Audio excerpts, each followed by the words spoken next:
जो society society वाला ये मेंशन है ना उसमें भी, सिलेबस में।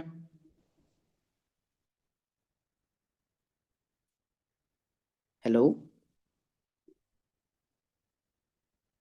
हाँ जी भैया। सोसाइटी जो है।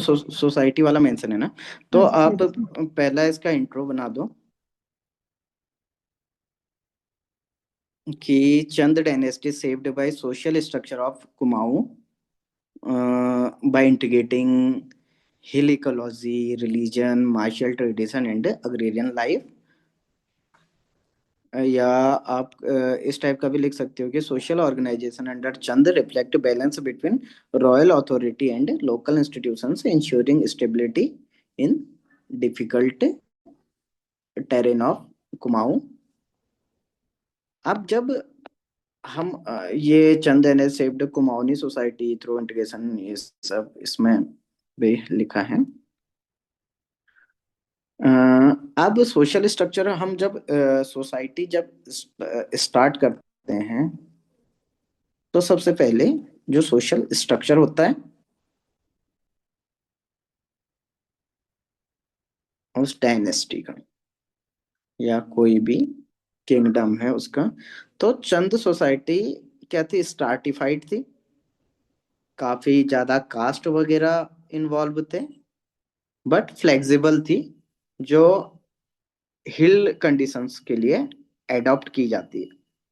तो आप सोशल स्ट्रक्चर पहला, सोसाइटी में पहला सोशल स्ट्रक्चर लिख सकते हो कि Chand society was stratified. Chand society was stratified but flexible, adapted to hill conditions। अब जो सोशल ग्रुप्स थे, जो मेजर सोशल ग्रुप्स थे, मेजर सोशल ग्रुप्स थे, वो थी एक तो royal family and nobility, military elites जिसमें रावत्स थे, कठायत से, गुसाइंस थे, priestly class, Brahmins, temple functionaries, peasantry हो गया, कल्टीवेटर्स, और जो हर्डर्स थे, आर्टिसंस हो गए, शिल्पकार्स एंड क्राफ्ट्समैन के कहते थे ना। तो सोशल स्टेटस जो था चंद डायनेस्टी का, वो डिटरमाइन होता था लैंड ओनरशिप,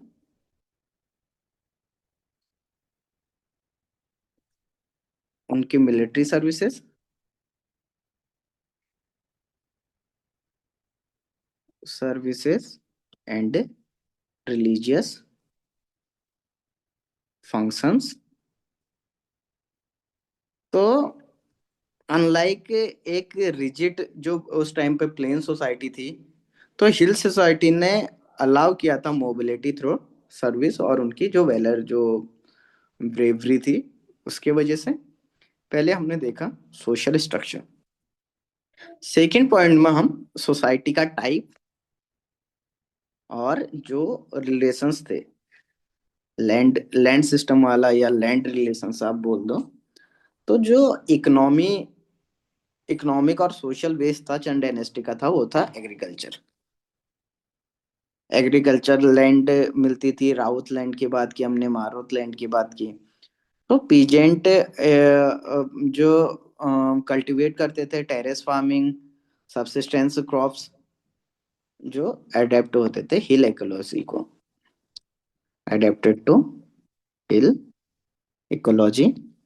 और रेवेन्यू कलेक्शन मॉडरेट था, जो इंश्योर करता था social stability and limited peasant unrest. Even जो लैंड ग्रांट्स थे उसने भी स्ट्रेंथन किया था loyalty between state and society. Third जो आता है इनका कल्चर, या मार्शल कल्चर या वॉरियर एथोस जो थे, जो चंद सोसाइटी पजेस करती थी एक मार्शल कैरेक्टर। जिसमें सोल्जर्स रिजर्व किए जाते थे करेज के लिए, या प्रेज किए जाते थे उनके सेक्रीफाइस, लॉयल्टीज के लिए। और एलिट वॉरियर ग्रुप्स थे, ऑनर दिया जाता था दरबार में, नगर कीर्तन, ये सब हमने देख ही लिया फोक ट्रेडिशन में। तो एक अब इनका रिलीजियस लाइफ और सोशल इंटीग्रेशन जो था वो सेविज्म और जो शक्ति वर्शिप्स थी। तो रिलीजन जो थी central, religion was central to Chand dynasty या Chand society.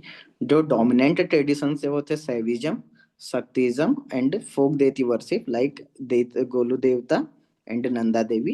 And temples role play करते थे एक रिलीजियस सेंटर्स का, एक सोशल गैदरिंग स्पेस और एक कल्चरल इंस्टीट्यूशंस का। बाकी नंदा जाता यात्रा ने भी एक सोसाइटी को यूनिफाई किया था। तो ये रिफ्लेक्ट करता है कि कैसे religion acted as a unifying force across social groups. फिर अब कुछ जो रोल ऑफ टेम्पल, धारास, नोलाज in social life. Mainly Chand ruler ने प्रमोट किए थे धाराज, स्टोन वाटर स्पॉट्स जो थे, नौलाज, स्टेप वेल्स। इनका सोशल सिग्निफिकेंस था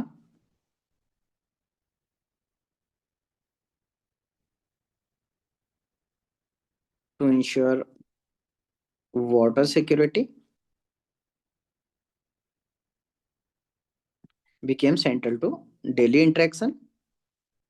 आज भी अगर गांव में लोग मिलते हैं तो वो धारास वगैरह में ही ज्यादातर मिलते हैं एक दूसरे से, वो भी गर्मियों के टाइम पे जब पानी नहीं है तो। Became centres of daily interaction.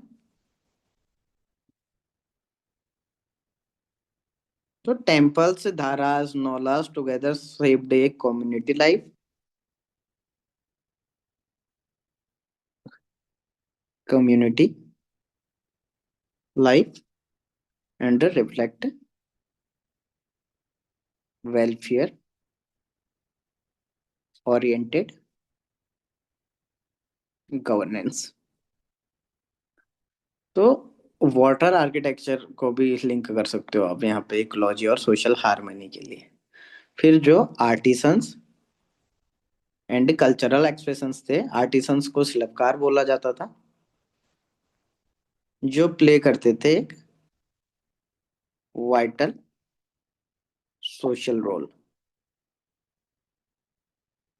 इनका कंट्रीब्यूशन होता था टेम्पल आर्किटेक्चर में, स्टोन एंड वुड कार्विंग्स में, एंड फोक लिटरेचर, जागर, ओरल जो एपिक्स वगैरह, इसमें भी इनका रोल बताया जाता है कि। और लिटरेचर ग्लोरीफाई करता था मोरल वैल्यूज, हीरोइज्म। अब आ गया मेन जो है सोशल लाइफ के अंदर में वुमेन एंड फैमिली लाइफ कैसी थी। तो वुमेन पार्टिसिपेट करती थी एग्रीकल्चरल एक्टिविटीज के लिए एंड हाउस होल्ड इकोनॉमी।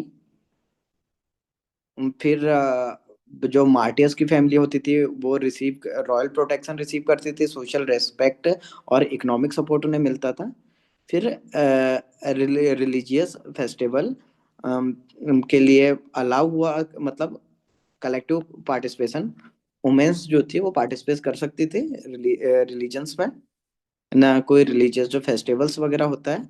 तो दो पैट्रियार्कल चंद सोसाइटी थी, बट उन्होंने रिकॉग्नाइज किया था वुमेन्स का social importance, importance specially in ritual lifes. अब कुछ इम्पोर्टेंट जो स्टार्टिंग में हम देख सकते हैं कि जो सोसाइटी, या पहले आप लिख लोगे सोसाइटी में एक मोनार्किकल सोसाइटी थी, हेरिडेटरी सोसाइटी थी, जो किंग्स का था। तो फिर कुछ पॉइंट्स आप अगर इससे मतलब चार पांच पॉइंट भी लिख लिया अलग अलग डायमेंशंस में, काफी इनफ है। फिर आप इसे कंक्लूड कर लो। कंक्लूड कर सकते हो कि society under Chand dynasty was harmonious, blend of hierarchy,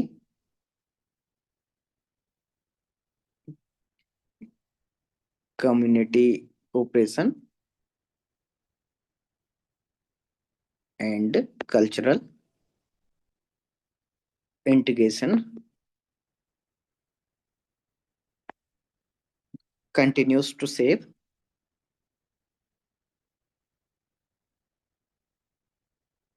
Uttarakhand's cultural identity even today. अब इसी में सारे डायमेंशंस हमने देख लिए हैं। चंद्रयान से blend of hierarchy and cooperation, legacy visible in community culture in today. अब लास्ट जो पॉइंट बचता है हमारा, decline, causes of decline, causes of decline of Chand kingdom.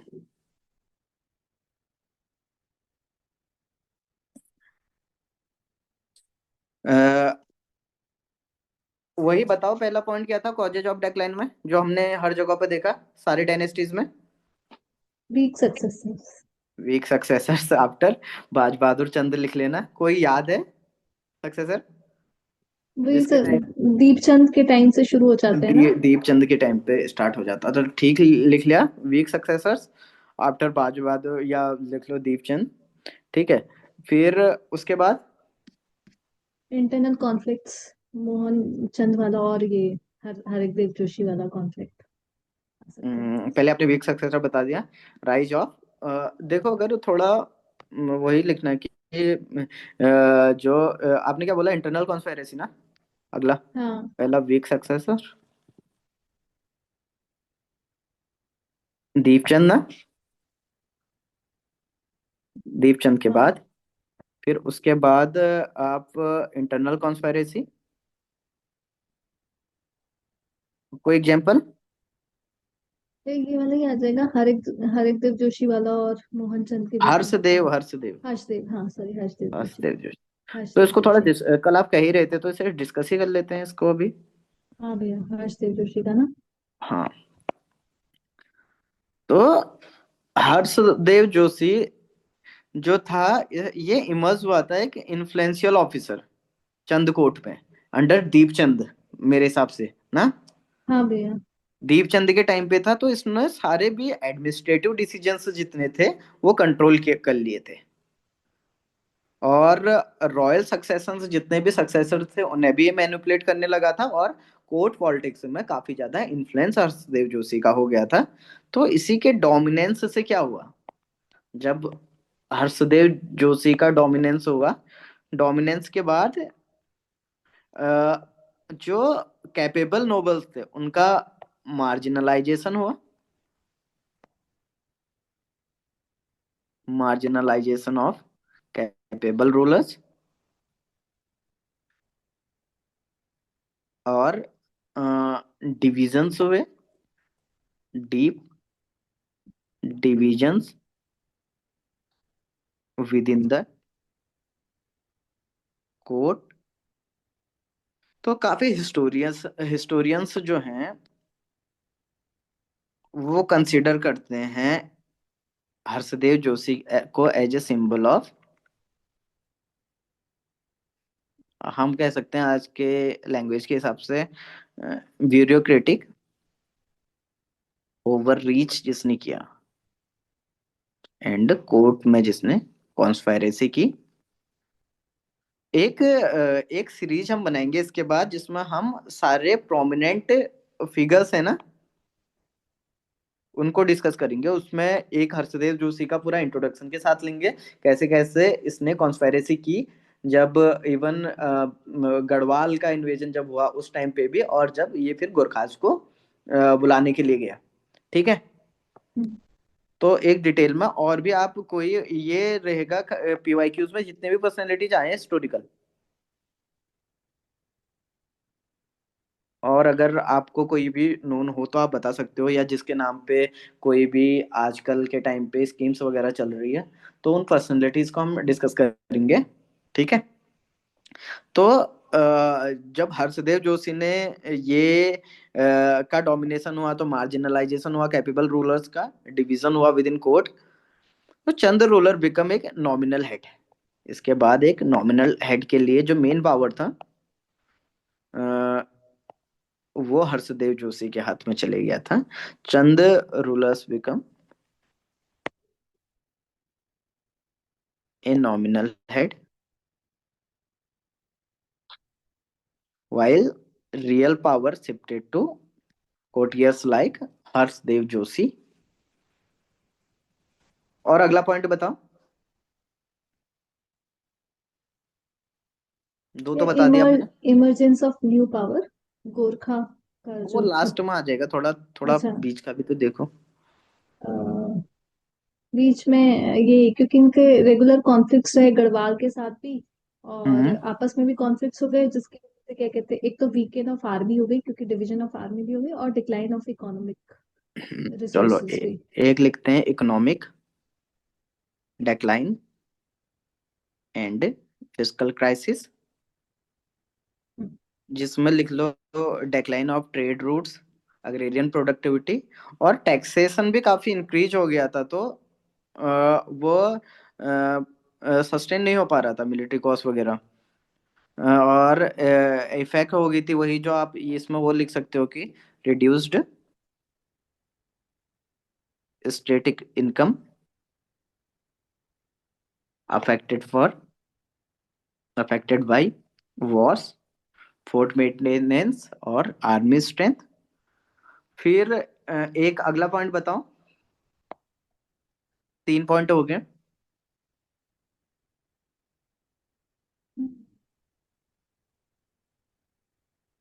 Same same जो हमने पांच पांच डिस्कस किए, सेम सब हेडिंग्स बना सकते हो, जो गतिरोध में डिस्कस किए थे। पांचवा याद नहीं आ रहा भैया। चौथा है चौथा तो वही था, गोरखा गोरखा ना साथ गोरखा, वो में। तो लास्ट में भी गोरखा तक तो पहुंचे ही नहीं हम। अभी तो एडमिनिस्ट्रेशन में करप्शन होगा। हाँ हाँ हाँ, ठीक है। एडमिनिस्ट्रेटिव में। एडमिनिस्ट्रेटिव करप्शन लिख लेता हूँ एक, एडमिनिस्ट्रेटिव करप्शन एंड इनएफिशिएंसी।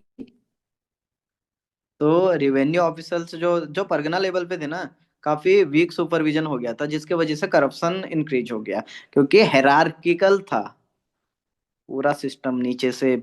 तो सुपरविजन नहीं हो पा रहा था परगनास का। एंड जो पीजेंट्स एंड जो सोल्जर्स थे वो भी डिस्कनेक्टेड हो गए थे ड्यू टू आर्बिट्रेरी टैक्सेशन और डिले इन पेमेंट। तो एडमिनिस्ट्रेटिव डेके भी बोल सकते हो आप। Administrative decay eroded public loyalty to the Chand state. फिर अगला देखते हैं हम, इनका जो मिलिट्री स्ट्रेंथ जो था वो भी डिक्लाइन हो गया था ड्यू टू पुअर लीडरशिप।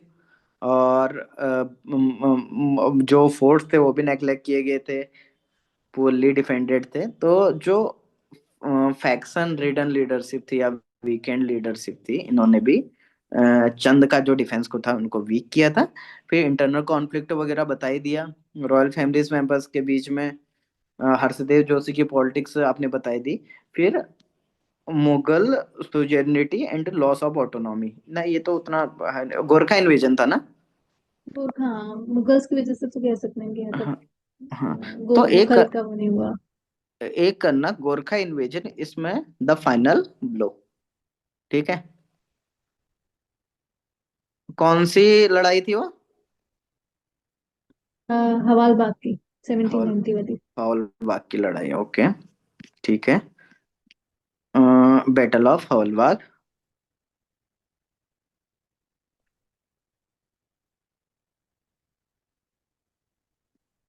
1790। मतलब ये डिसीजिव बैटल थी, जहाँ पे चंद रूलर और गोरखाज के बीच में, ये भी हॉलबाग में हुई थी। और लास्ट रूलर कौन था? अ, चंद। महेंद्र महेंद्र चंद। ठीक महेंद्र। है। Mahendra Chand. The decisive battle between Chand ruler and Gorkha occurred in Hawalbagh near Almora. तो महेंद्र चंद क्या था, लास्ट रूलर ऑफ कुमाऊं था, जिसने led Chand forces forces and defeated due to, वही defeated due to weak leadership, internal betrayal, poor military organisation. तो चंद आर्मी डिफीट हो गए गोरखा से, और कुमाऊं को एनेक्स कर लिया गया गोरखा किंगडम ने। यहाँ पे चंद डायनेस्टी फाइनली। ये एक पॉइंट भावेश ने भी लिखा है, ज्योग्राफिकल आइसोलेशन। हाँ, ये भी कह सकते हो, जियोग्राफिकल आइसोलेशन ना। हाँ आइसोलेशन, हाँ मतलब ये आइसोलेशन हो गया। हम्म, मतलब कोई भी 5 पॉइंट हमें चाहिए। ओके। हर चीज में ये नहीं कि हमने काफी ज्यादा डिस्कस कर रखा है, इवन एडमिनिस्ट्रेशन में, टैक्सेशन में, हमें कुछ नहीं चाहिए, हमें लिखने के लायक पॉइंट्स चाहिए जो जनरेट नहीं होते, ठीक है। और जहां से सब हेडिंग आपकी जनरेट होगी वहां से आपको दिक्कत नहीं आएगी। बस जब एक प्रैक्टिस शीट बनाओ, हर एनएसटी के 2-2 पेजेस में, अगर एडमिनिस्ट्रेशन आया तो इसमें 5 पॉइंट, टैक्सेशन इसमें 4-5 पॉइंट, उनसे रिलेटेड एक एक दो दो टैक्सेशन का नाम, इतने भी याद हो जाए ना, एक सीट भी बन जाएगी आपकी, मेंटेन हो जाएगी लास्ट टाइम रिवीजन के लिए। और इजीली मतलब क्या हो जाएगा, फिर 5 को आप 2 दिन में आराम से रिवाइज कर लोगे। बट करता रहना पड़ेगा थोड़ा स्ट्रक्चर के लिए, और स्ट्रक्चर बार बार रिवाइज करते हो, खाली रफ स्ट्रक्चर भी याद करते हो ना, तो बाद में चीजें हो जाएंगी। फिर इसको कह सकते हो कि decline of Chand dynasty was a gradual process of internal decay followed by decisive external conquest. वही वीक सक्सेसर्स, एडमिनिस्ट्रेटिव करप्शन, जो जो चीजें लिखी है, वीकेंड द स्टेट, एंड जो गोरखा इन्वेजन था in the battle of Hawalbagh 1719, and the defeat of Mahendra Chand delivered the final blow. Despite their political fall, the Chand left behind a rich cultural, social, and architectural legacy that continues to shape the historical identity of Kumaon even today in Uttarakhand. Okay, concluding, मतलब थोड़ा भी अपने हिसाब से आप conclusion कर सकते हो उसका।